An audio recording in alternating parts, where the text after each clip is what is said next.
This video is narrated. If you prefer the video with subtitles only, please click on the link in the description box below. February 26, 2018. Over Quebec, Canada. Strait Air Flight 107 is flying from Sept-Îles to Havre Saint-Pierre. In command is a captain with 4,288 hours of flying time. The co-pilot is a first officer with 395 hours of flying time. There are 6 passengers and the 2 pilots. The plane is a 44-year-old Beechcraft A100 King Air. Flight 107 cruises at 11,000 feet. At 11:08 a.m., the pilots begin their descent.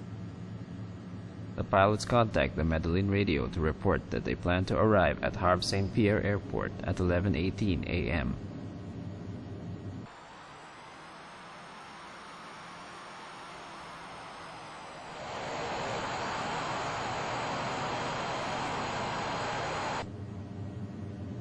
The pilots obtained the weather report from the automated weather observation system. The AWOS report indicates a visibility of 1/4 statute mile in heavy snow and a vertical visibility of 400 feet. The pilots ask for a runway condition report. Medellin radio reports that the center of the runway is cleared to a width of 80 feet. However, there are traces of dry snow and the remainder of the runway is covered in 30-inch snowdrifts. Medellin radio informs the pilots that the snow removal trucks are operating on the runway.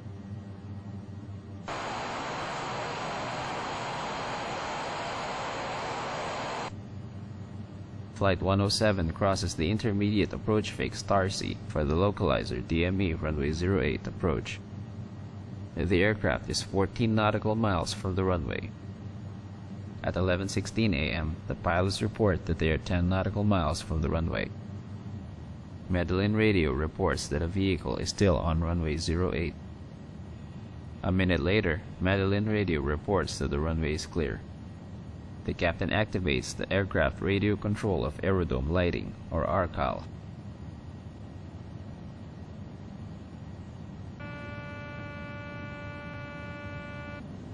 The pilots complete the pre-landing checklist.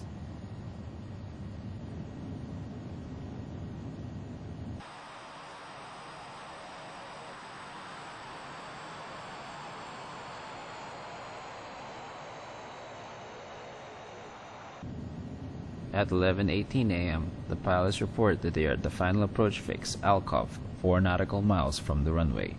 The first officer calls out 100 feet above the minimum descent altitude. The aircraft is 0.74 nautical miles from the runway. The first officer calls out minimum no contact. The first officer does not see the runway. After seconds pass without seeing the runway, the first officer asks whether they should execute a go-around.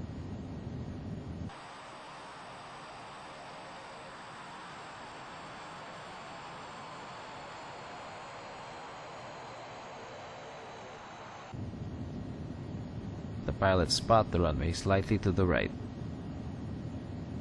The captain aligns the aircraft with the runway.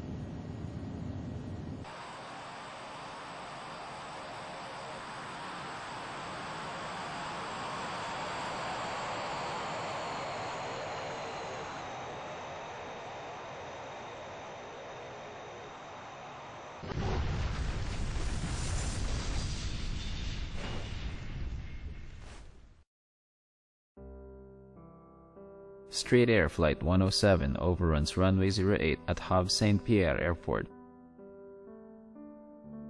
Everyone on board survives, but one of the pilots and 3 of the passengers suffer minor injuries.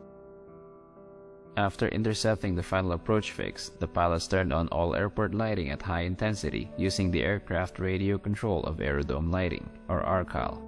Lighting intensity can be adjusted by clicking the microphone button 7, 5, or 3 times within 5 seconds to obtain high 100%, medium 30%, or low 10% intensity, respectively.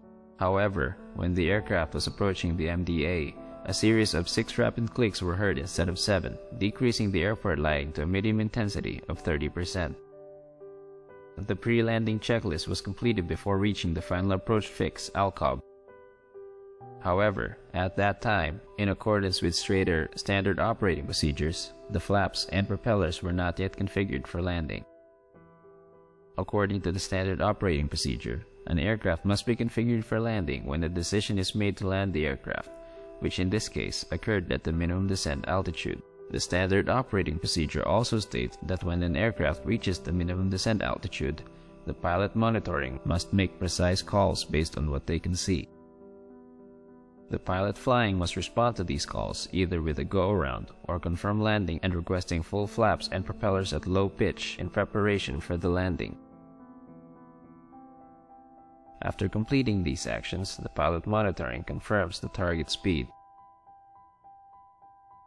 The reference speed was 100 knots for this flight.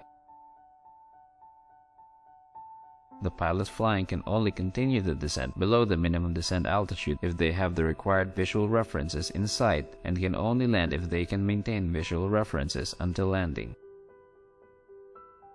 When the aircraft reached the minimum descent altitude, the first officer did not have visual contact and called out minimum no contact.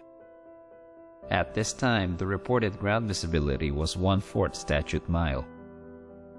The captain may have seen one of the possible visual references required to continue the approach.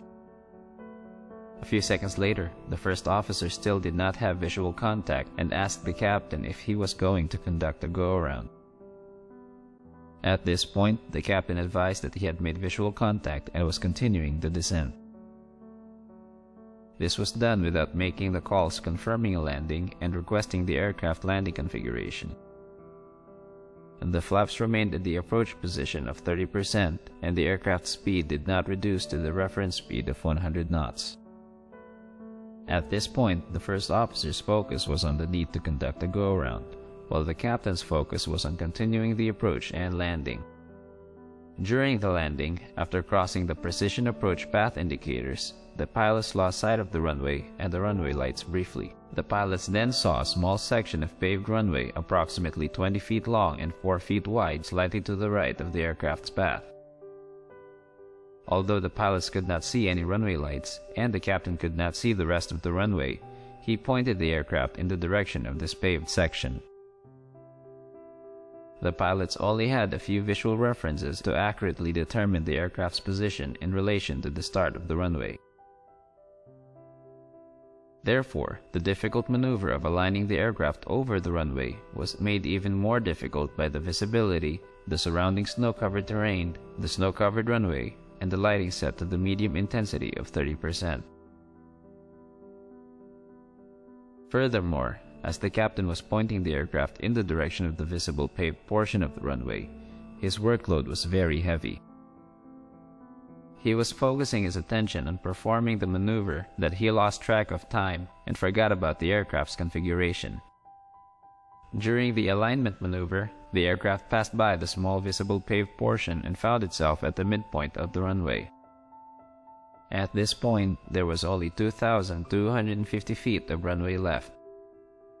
The captain decided to continue with the landing despite not seeing or knowing the length of the remaining runway ahead. Consequently, the aircraft landed 3,800 feet past the runway threshold, 700 feet from the end of the runway. In Canada, it is difficult for air traffic controllers to determine whether a planned approach should be forbidden.